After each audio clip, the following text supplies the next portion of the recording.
intend to speak in opposition to Obamacare. I intend to speak in support of defunding Obamacare until I am no longer able to stand. Let's get ready to rumble. Now, 90 minutes into a filibuster that technically is not a filibuster, and he is blustering. Texas Republican Senator Ted Cruz vowing to take his stand against the president's health care law until he can no longer stand. His relief, Senator Mike Lee, will be joining us in just a moment. First, to former vice presidential nominee and Alaska Governor Sarah Palin on what she makes of all of this right now. Governor, he's just moving a little sooner than thought. What do you make of this? Oh, bless his heart. I'm glad he is. What Senator Cruz is doing is he's waving this flag, Neil, and he's saying, hey, what is the alternative here in fighting for our economic liberty in the United States of America? What his colleagues, too many of them, are doing, they're waving this flag. And they're saying, oh, let's surrender until we win. That's their tactic. This is nonsense. More power to Senator Ted Cruz, Mike Lee, others who are standing up for what they campaigned upon, and that was to do whatever they could do, seize whatever tool that they had. In this case, the tools are in the legislative branch, the purse strings, getting rid of the socialized health care coverage policy of Barack Obama's. Your old running mate, John McCain, said it will be a cold day in Arizona when we defund Obamacare, a very cold day. In fact, it may be a snowstorm. He all but called us a waste of time, Governor, saying, I know how this movie ends. I don't know all the scenes before it ends, but I know how it ends, and we don't defund Obamacare. What do you think of that? Well, I think anyone who wants to wave that white flag right now and in this battle for economic liberty in America is forgetting what America was built upon. America was built upon those willing to say, politically speaking, hey, I'm going to do what's right for freedom, for liberty, and if I die, I die. That's what Senator Ted Cruz is doing right now. Do you think he's standing up there in this quasi-filibuster, do you think he's going to see as a result of this, oh, the big name contributions coming, just pouring into his coffers, and, you know, the big political architects who've screwed so many things up lately, like, you know, Karl Rove and Dick Morris and these guys who have tried to change the Republican Party into one that would just go along to get along as a bunch of sheeple in order to appease President Obama and some of these who want to transform America. No, Senator Cruz isn't going to see that as a result. But what he will see,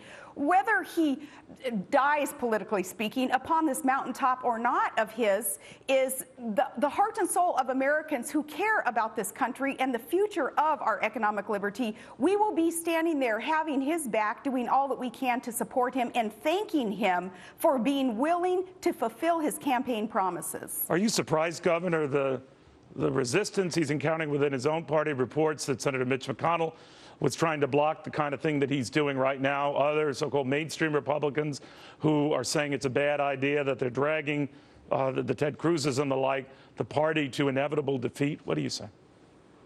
Am I surprised that those within the GOP establishment, that machine, would turn on one of their own who has a record, and previously at least a reputation, for standing up strong on the planks in the platform, that being freedom and capitalism and economic equality and, gosh, reward for work ethic, all those things that are the planks in the Republican platform? Am I surprised that rhinos would turn on one who would stand strong on those planks? No, because many of us have lived through that. We've come out stronger, I think, and being able to hold our head up higher, even though perhaps we're in a different place politically speaking, because that machine does control so much, of course, in the political arena in America. But no, Neil, I am not surprised.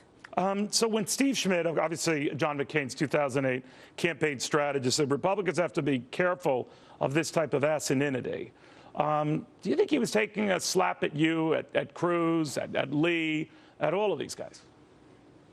I don't know what the heck Steve Schmidt and his crew have been saying lately. I don't know about that comment, but you know, I don't like anonymous sources at all, and I think that it really allows this degradation of the journalistic ethics that we once had in this country. Well, he did say that. He did say it. He put his name behind it and said it on MSNBC. And that's fine. So I'm going to make the point, though, about anonymous sources being used, though, that Steve Schmidt has been a part of, though, and, you know, there's dots that can be connected back to him and his ilk that have allowed that. Journalists need to quit using these anonymous sources. So I won't be anonymous in making a statement about John McCain, though, and the campaign that I participated in with him. John McCain disrespected those who, at the end of the game, running the campaign, started turning on Republicans who were standing up for the right things.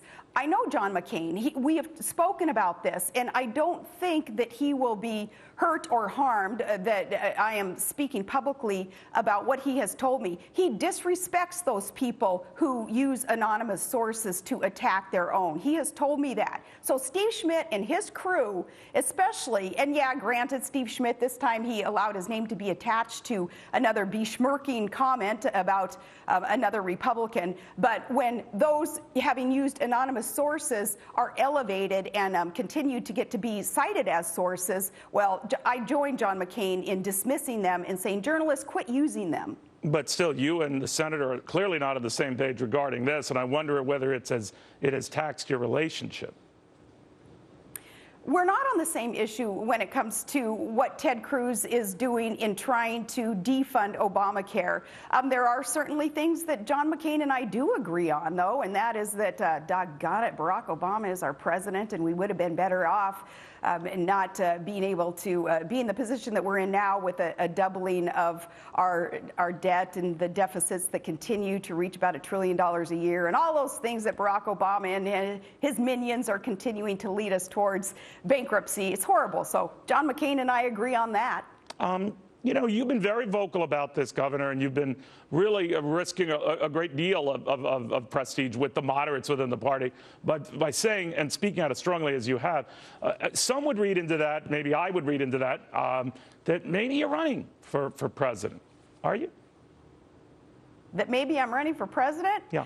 I'm up here in Alaska raising a family, running some businesses, you know, just wrapping up moose hunting, doing a lot of productive things on a personal level, and not thinking about 2016 in terms of who's going to be the next GOP candidate. But hey, you talk about moderates in the party. Here we go, Neil, about the parties. People talk about maybe a need for a third party. I dare say we already have a third party. We've got the liberal Democrats. We've got the GOP machine, and then we've got the good guys. That's the third party. Ted Cruz, Mike Lee, Rand Paul, some of these guys are working so extremely hard for, again, standing strong on at least what used to be the planks in the Republican platform. That's the party. Those are the players in a party whom I will support. Sounds like you're inching away from the Republican Party, at least as we knew it. I've that you're always more been aligned to these very guys. independent. I've always been very independent. Up here in Alaska is why I'm not in the good graces of the Alaskan political party, perhaps, when it comes to Republican machinery up here. I've had to fight them. I've taken on sitting Republican governors, mayors, others who were not serving for the right reason, Neil. And the right reason, it's simple. It is so simple. It's you listen to the people, you do the will of the people, you stay strong and committed to what it is that you promise to do for the people, and then, you know, don't be surprised if people turn on you and say nasty things about you. You know, you thicken up your skin and you stand strong and you carry on. Again, exactly like Ted Cruz is doing. You know, I talked to former Texas Senator Phil Gramm, will be a special guest of mine on Fox Business Network tonight, which, Governor, if you don't get, you should demand. And one of the things that he has been echoing to me is, I like what Ted Cruz is doing. I like what Sarah Palin is saying.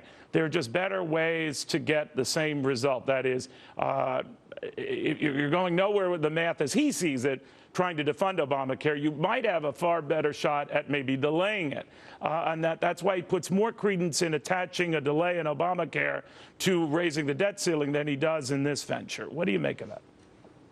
You know, I say, you know, tell the soldiers that who had to storm the beaches, say on Omaha Beach. Say those who have fought physically and in a political arena for the sovereignty of America and for our economic liberty and our national security. Tell them, oh, wait another day and perhaps the battle will get easier tomorrow. No, that, again, that's waving the white flag. And time is short before our country is fundamentally transformed, exactly as Barack Obama had promised. He also promised things like energy costs necessarily skyrocketing under him. He also had promised things like there would be bankrupt coal plants if they dare start up in this country. All those things that he has promised that we see, like, not to change the subject, but EPA regs last week coming down that will result in exactly that. All those things that are happening, time is very, very short. We must stop these things now. One of the things that we must stop in order to halt this transformation of America, for those who love America and what it is that we were built upon and has made us so exceptional, one of those things is this socialist healthcare coverage policy of Barack Obama's. It's unpopular, it's unaffordable, it's impossible really to be implemented, and it would be implemented by the IRS, implemented by an agency, she who ran it until just recently, having told Americans basically, F you, I'm going to take the fifth. I'm not going to answer your question. She who had been in charge of this monstrous bureaucracy that will be taking over the implementation of Obamacare. One thing that we do to stop Lois Lerner, one thing that we do to stop this transformation is to stop Obamacare now, not and wait until there is perhaps a smaller hilltop on which to climb and plant our flag and say no more steps to socialization of this country. Governor Palin, thank you. Thank you so much. Sarah Palin.